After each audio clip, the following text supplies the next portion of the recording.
गरीब का ध्यान रखने वाले का सुरक्षा नहीं होना चाहिए, लेकिन एक बिना चुनाव जीते हुए लोगों को मंत्री बनाकर उसके सुरक्षा में 10-10 गार्ड और जेड पुलिस की सिक्योरिटी देते हैं। इस तरह की व्यवस्था बढ़ रही है।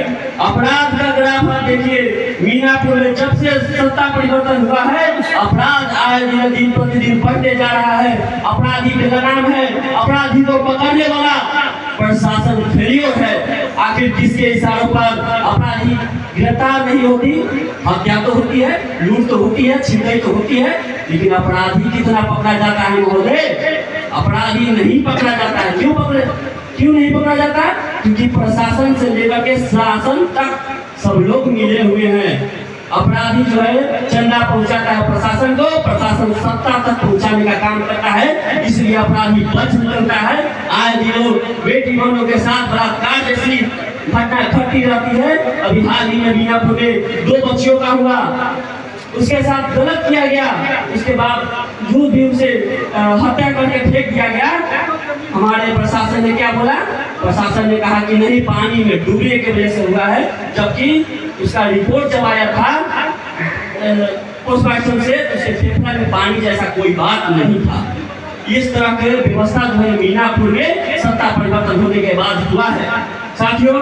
और पेपर लीक का भी बहुत बड़ा एक मुद्दा है। हम नौजवान अपनी खून पसीने एक कर दूर दूर जाते हैं परीक्षा देने के लिए, दूर दूर जाते हैं बस से धक्के खाकर, ऑटो से, ट्रेन से जाकर धक्के खाकर रात भर जगते हैं, बस स्टैंड पर सोते हैं, सड़क साइड में सोते हैं, लेकिन जब एग्जाम देकर के घर आते हैं मालूम चलता है कि सरकार के भी कुछ दलालों के द्वारा पेपर को लीक कर दिया गया। उसके बाद लोगों का जो छात्रों का जो रिएक्शन है आप लोग देख सकते हैं। कोई फांसी लगा लेता है, कोई जहर खा लेता है। यह सरकार की लापरवाही के कारण ही होता है। इसका जवाबदेही कौन देगा?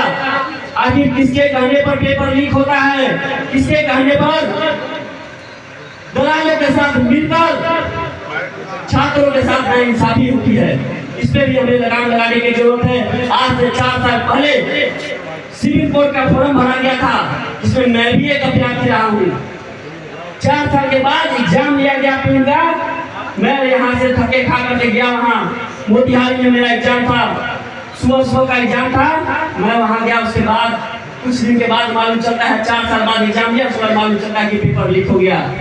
4 साल बाद। यह सरकार की नियत है, पढ़ने नहीं देना है। सरकार में है हिम्मत, मैं मांग करता हूँ 1 एजुकेशन 1 सिस्टम लागू कर दे। उसके बाद देखिए क्या सरकार का बच्चा कहाँ पढ़ता है और गरीबों का बच्चा कहाँ पढ़ता है। अपने तो पढ़ाएंगे प्राइवेट स्कूल में, अपने पढ़ाएंगे कॉलेजियल सिस्टम में, गरीब का बच्चा पढ़ेगा सरकारी स्कूल में। सरकारी स्कूल का व्यवस्था कौन नहीं जानता है कि सरकारी स्कूल का क्या हाल है? बदहाल है। आप जा करके देख लीजिए कि क्या स्थिति है सरकारी स्कूल का। आपके बच्चे दर होकर पढ़ेंगे, लेकिन नेताओं के बच्चे प्राइवेट स्कूल में पढ़ेंगे, वही यूपीएससी बनेंगे, पास करेंगे, आईपीएस बनेंगे। आपका बेटा मजदूर है, मजदूरी बनेगा और तब तक मजदूर रहेगा जब तक आप सरकार के खिलाफ आवाज बुलंद नहीं करेंगे, जब तक मजदूर रहेगा, जब तक आप अपनी मुंह को नहीं खोलेंगे, आप अपनी हक की लड़ाई को नहीं लड़ेंगे, तब तक यही स्थिति रहेगा। और स्वास्थ्य व्यवस्था पर क्या ही कहना, सब लोग तो जानते ही हैं क्या लचर व्यवस्था है स्वास्थ्य विभाग का। अभी हाल ही में प्रसाद हॉस्पिटल में मरने वालों की संख्या 50 है, लेकिन इस नाकामी को छुपाने के लिए 4 से 5 मात्र बताया जा रहा है कि 4 से 5 लोगों का ही मौत हुआ है। महोदय, मैं मांग करता हूँ कि उसकी जांच हो और जांच कर उचित कार्रवाई किया जाए वैसे लोगों पर। और इसी जिस दिन यह घटना हुआ उसी दिन बिहार के जो है अस्वस्थ मंत्री जो है वो चले गए बिहार छोड़ करके। संवेदना भी प्रकट करना उन्होंने उचित नहीं समझा। अरे कैसे समझेगा, वो खुद ही अस्वस्थ है।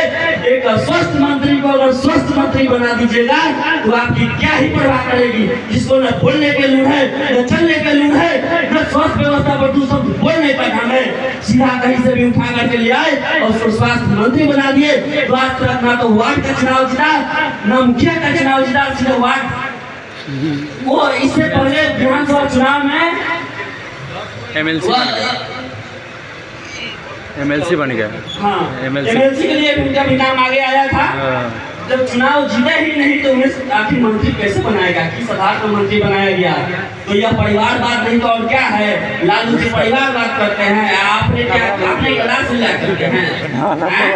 लालू जी इतना गरीबों के लिए किए तो वो कुछ नहीं है। आप गरीबों का हक अधिकार को मार रहे हैं, गरीबों के बेटा के हक अधिकार को मार रहे हैं, तो आप पर कोई कार्रवाई नहीं है। आप इतना बड़का शासक हो गए हैं। बस इसी सब चंद बातों के साथ मैं अपनी बातों का विराम देता हूँ। धन्यवाद मीनापुर की जनता और धन्यवाद